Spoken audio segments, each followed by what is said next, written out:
అర్జున్ ఆ ఇంపార్టెంట్ విషయమేంటో తెలుసుకోవాలనే ఆతృతతో వర్మని పదే పదే అడగ్గా అప్పుడు వర్మ ఇలా చెప్పడం మొదలు పెడతాడు. చెప్తాను అర్జున్, శ్రద్ధగా విను.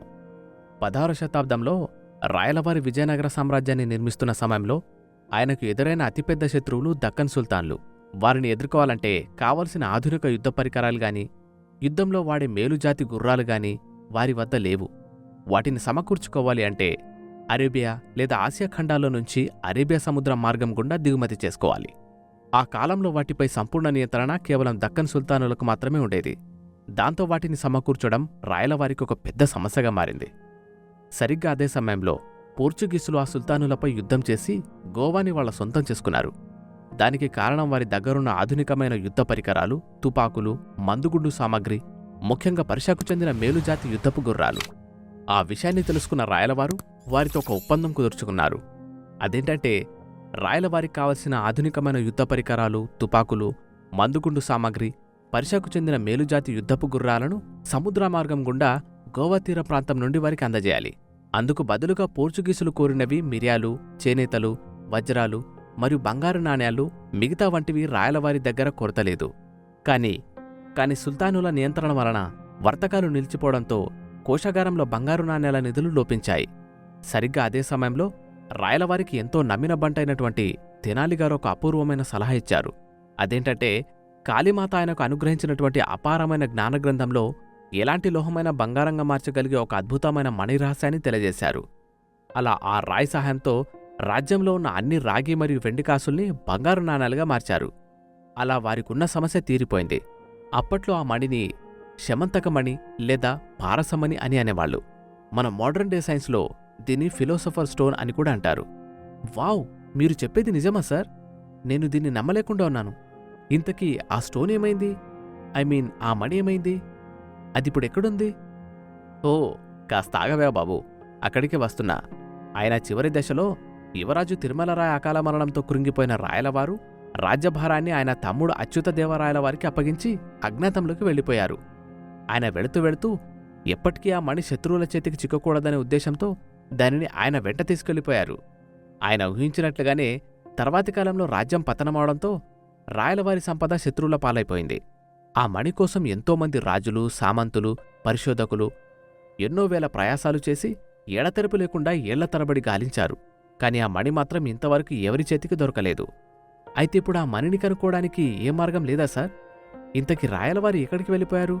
ఆయన చివరి రోజుల్లో ఎక్కడ గడిపారు తెలుసుకుంటే మనకు ఆ మణి ఉండే ప్రదేశం వివరాలు తెలుస్తాయి కదా. సుమారు 25 ఏళ్ల క్రితం నేను నా స్నేహితుడిద్దరం ఆ వివరాల్ని తెలుసుకునేందుకు మా రీసెర్చ్ మొదలుపెట్టాం. ఎన్నో సంవత్సరాలు నిద్రాహారాలు మాని పిచ్చివాళ్లలా దేశమంతా తిరుగుతూ విసుగెత్తిపోయాం. అలా మా ప్రయాణంలో చివరకు తిరుమల చేరుకున్నాం. అప్పటికే మా ఆశలన్నీ ఆవిరైపోయాయి. ఇక లాభం లేదని మనసులో అనుకుని ఎలాగో ఇంత దూరం వచ్చాం కదా, స్వామివారి దర్శనం చేసుకుందామని తిరుపతి కొండ ఎక్కుతూ ఉండగా దారిలో మాకొక స్వామీజీ కలిశారు. వారితో మాట్లాడుతూ ఉండగా మాటల మధ్యలో మాకొక విషయం తెలిసింది. అది విని మేమిద్దరం ఆశ్చర్యపోయాం. ఏంటి సార్ ఆ విషయం? మీరిలా పాజులివ్వకండి సార్, మీరిచ్చే పాజులకి నా పల్స్ రేట్ పెరుగుతుంది. నువ్విలా చీటికి మాటికి మధ్యలో నన్ను ప్రశ్నలు వేసి పంచులు వేసి కన్ఫ్యూజ్ చేస్తుంటే నేను మెయిన్ పాయింట్ మర్చిపోతాను. కాసేపు సైలెంట్గా ఉంటావా? సరే సార్, ప్లీజ్ కంటిన్యూ. ఆ స్వామీజీ చెప్పిందేంటంటే ఆయన చిన్నప్పుడు గురుకులంలో ఉన్నప్పుడు ఎవరొక గురువు చెప్తుండగా విన్నట్టు గుర్తు. రాయలవారు రాజ్యాన్ని వదిలేసి మనశ్శాంతి కోసం శేషాచలం మరియు నల్లమల అడవులలో సంచరిస్తూ తపోసాధన చేసేవారని, ఆ అడవిలో నివసించే తండా ప్రజల నుండి అలా ఆయనను చివరిగా చూసినది ఆ అడవిలోని ఒక గుహలో తపోసాధన చేస్తున్నప్పుడు అని అప్పట్లో వినికిడి ఉండేది అని చెప్పారు.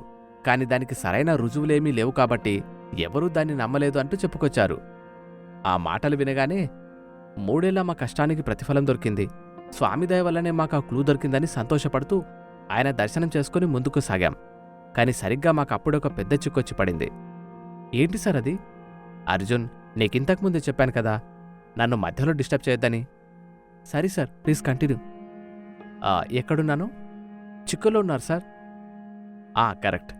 ఆ సమస్య ఏంటంటే 2 అడుగుల విస్తీర్ణం చాలా పెద్దది. అందులో ఎన్నో తండాలు, మరెన్నో లెక్కనేనన్ని గుహలున్నాయి. అప్పుడు మేమిద్దరం కలిసి ఒక నిర్ణయం తీసుకున్నాం. శేషాచలం అడవులన్నీ నేను గాలిస్తే నల్లమల్ల అడవులన్నీ నా స్నేహితుడు గాలిస్తాడు అని అనుకుని మా ప్రయాణాన్ని మొదలుపెట్టాం.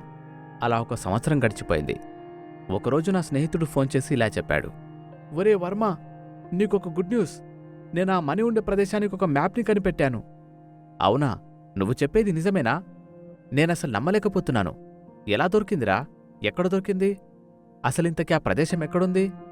ఒరే ఒరే, కాస్త ఊపిరి పీల్చుకోరా. ప్రశ్నలతోనే పోయేలా ఉన్నావు. చెప్తాను, జాగ్రత్తగా విను. రాయలవారు ఆ మనీని ఇక్కడే ఉన్న ఒక గూడెం పెద్దకిచ్చి దాన్ని ఎట్టి పరిస్థితుల్లో ఎవరికీ దొరకకుండా జాగ్రత్త పరచమని చెప్పి ఆయన తపో సాధనకు వెళ్ళిపోయారంట. అప్పుడు ఆ గూడెం పెద్ద దాన్ని 3వ కంటికి తెలియకుండా వాళ్ళు నిత్యం పూజించే దేవుడి గృహంలో దాచిపెట్టారంట. అది దాచిన చోటుకు వెళ్లే దారి అన్న వాళ్లను తెలిపే ఒక మ్యాప్ని సిద్ధం చేశాడంట. దాన్ని తరతరాల నుంచి గోప్యంగా ఉంచుతూ ఆ గూడెం పెద్ద వాళ్ల కుటుంబం కాపాడుకుంటూ వచ్చారు. అవునా? మరి దానిని నువ్వెలా సాధించావురా? నేను దాన్ని విలువేంటో వీళ్లకు వివరంగా చెప్పి అది గనక రేపటి రోజున ఎవరైనా చెడ్డవారి చేతుల్లో పడితే జరిగే అనర్థాల గురించి చెప్పాను. అది ప్రభుత్వం వారి అధీనంలో ఉంటేనే భద్రంగా ఉంటుందని వాళ్ళకి తెలియజేశాను. అలా ఎంతో కష్టం మీద వాళ్ళని ఒప్పించి వాళ్ల దగ్గర నుంచి ఈ మ్యాప్ని సంపాదించాను. మరో ముఖ్యమైన విషయం ఏంటంటే ఈ మ్యాప్కి డూప్లికేట్ కూడా లేదు. ఒకవేళ ఈ మ్యాప్కి ఏమైనా అయితే అంత విలువైన సంపద ఎవరికి ఉపయోగపడకుండా పోతుందని చెప్పి వారిని ఒప్పించాను. అయితే వెంటనే నా దగ్గరకు వచ్చాయి. మనం ఫస్ట్ ఆ మ్యాప్ని ప్రిజర్వ్ చేసి ఆ తర్వాత ఆ మనీ ఎక్కడుందో కనిపెడదాం. సరేరా, ఇప్పుడే నేను రావడానికి కుదరదు.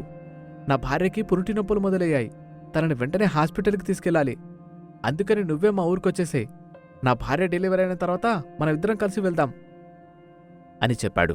ఆ మాటలు వినగానే అంతులేని సంతోషంతో నేను ఆగమేఘాల మీద ఊరికి చేరుకున్నాను.